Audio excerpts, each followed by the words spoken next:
जल ही जल दिखाई देता था, केवल जल ही जल था। जल के बाद केवल जो था वो एक था, पार ब्रह्म। पार ब्रह्म, और जिसने पार ब्रह्म को पा लिया उसने संसार के सभी सुखों को भोग लिया। पार ब्रह्म किसे कहते हैं? अगर हम कह दें भोलेनाथ को तो क्या आप मानोगे? हम कह दें दुर्गा जी को तो मानोगे नहीं। पार ब्रह्म हमारे अंदर है, हमने कभी उसे जगाने की कोशिश ही नहीं करी। पार ब्रह्म स्वयं ठाकुर जी को प्रतिरूप से माना गया है। और पहले संसार में केवल जल था, जल का एक आयन बना, पार ब्रह्म हुए। पार ब्रह्म के नाभि से एक कमल पुष्प उत्पत्तित हुआ। यानी ठाकुर जी ने सोचा संसार में जल के सिवा कुछ नहीं है, केवल मैं हूं। और सत्यम परम धीमहि, पहले भी सत्य था, अंत में भी सत्य बचेगा और मध्य में भी सत्य, क्योंकि पहले भी मेरा नाम सत्य था, मध्य में भी सत्य है, और जब सृष्टि का विनाश होगा तो भी सत्य ही बचेगा। और इस संसार में तीन वर्णों के अलावा कुछ नहीं बचेगा। और आज मैं हूं, अब मैं सोचता हूं मैं एक हूं, तो अब मुझे अनेक होना चाहिए।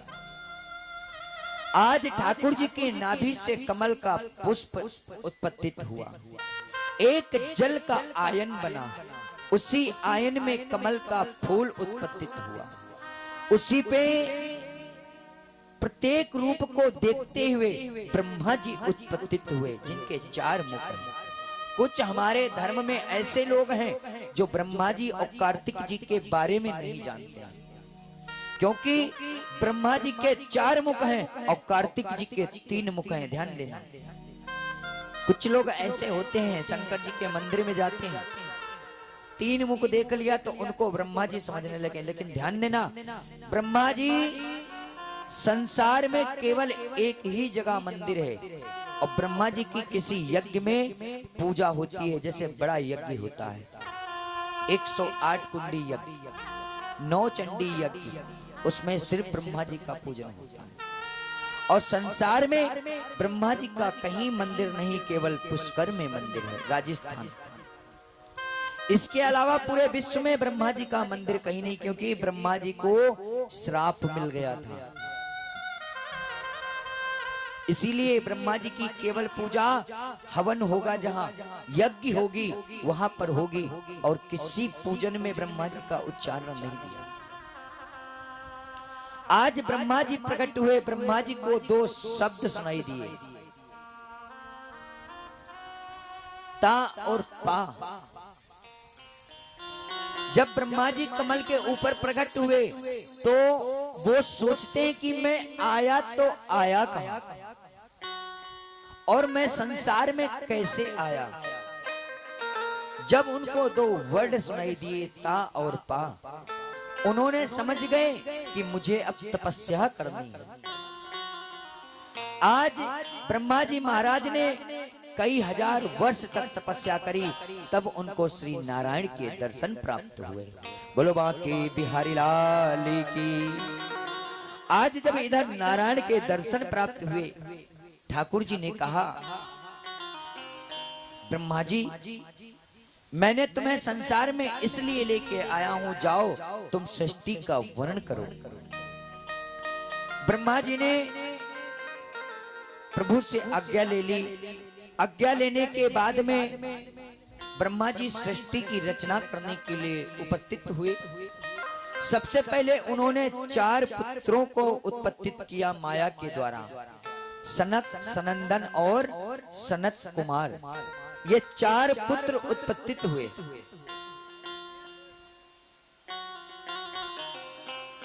ये भी 4 पुत्र जब उत्पत्तित हुए तो सीधे बद्रीनाथ आश्रम में पहुंच गए। वहां पर कहने लगे, भजन करने लगे रहते रहते। जब ब्रह्मा जी ने कहा, बेटा मैंने तुम्हें भजन और पूजा के लिए नहीं उत्पत्तित किया, सृष्टि को आगे बढ़ाना है, अब सृष्टि को आगे बढ़ाना है। सनक सनंदन सनत कुमारों ने कहा, पिताजी अरे मुझे कहां इस माया में फांस रहे हो, और मैं सृष्टि का वर्ण करता हूं, सृष्टि में रहता हूं, लेकिन मैं सृष्टि की रचना नहीं कर पाऊंगा। मुझे तो केवल पूजा पाठ और भगवान का भजन करना है। इधर सुखदेव जी कहते हैं, राजन परीक्षित, जब सनक सनंदन सनत कुमारों ने अपने पिताजी से कह दिया कि मुझे शादी विवाह इत्यादि कुछ नहीं करना, केवल प्रभु का भजन करना है,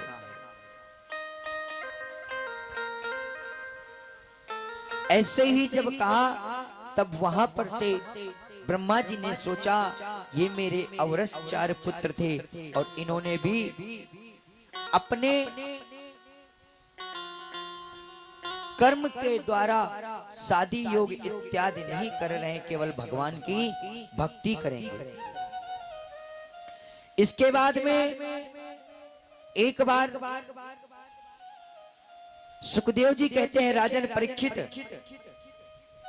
ये जल जो था, इसी जल की त्रिचिता से देवों का प्रादुर्भाव हुआ था। जैसे हम संसार में बैठते हैं, ऐसे ही देवलोक में सभी देवताओं के पद भी अलग अलग है, लेकिन सबका मूल निचोड़ जो है वो श्री कृष्ण ही है।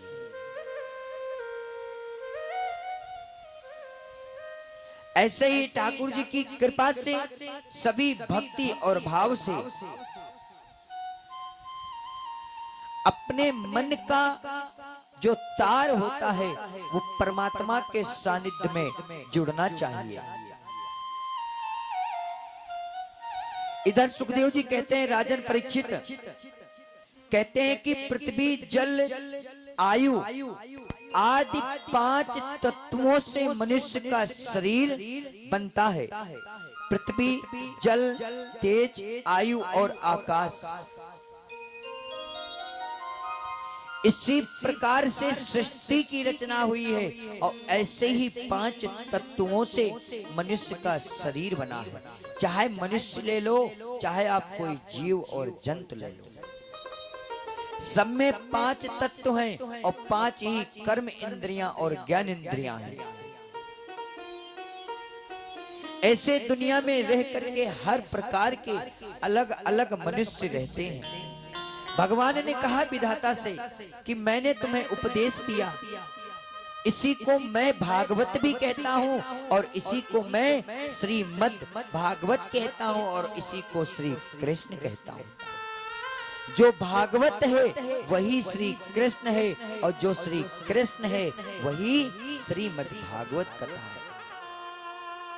भागवत कथा मध्य, अंत और 2 तृतीय दिवस में केवल 3 ही वर्ड बचते हैं।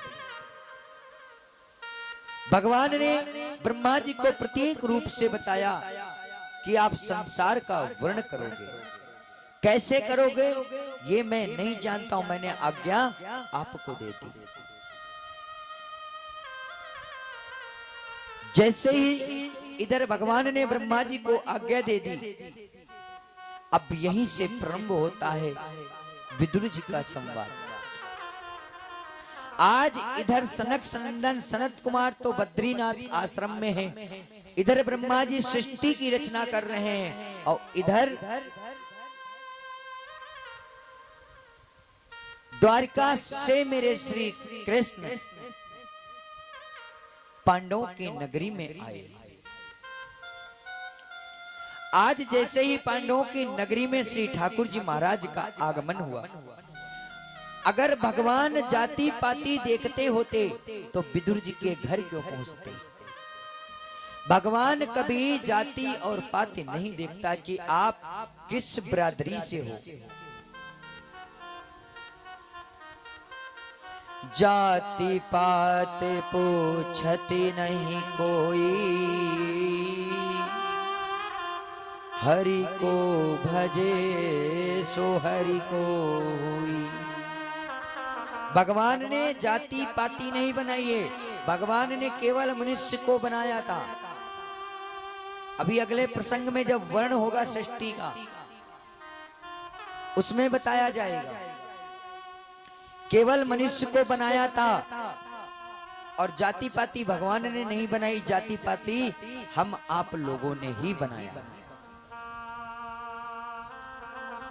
आज ध्रुव जी जैसे भगवान की भक्ति करते थे, ऐसे ही जो दासी के पुत्र विदुर जी महाराज हैं, ऐसे भगवान की भक्ति करते थे। लेकिन जब कौरव पांडवों के ऊपर अन्याय कर रहे थे, लक्ष्य गृह में बंद कर लिया था, उनको मारने का कई प्रकार का षड्यंत्र रचते थे।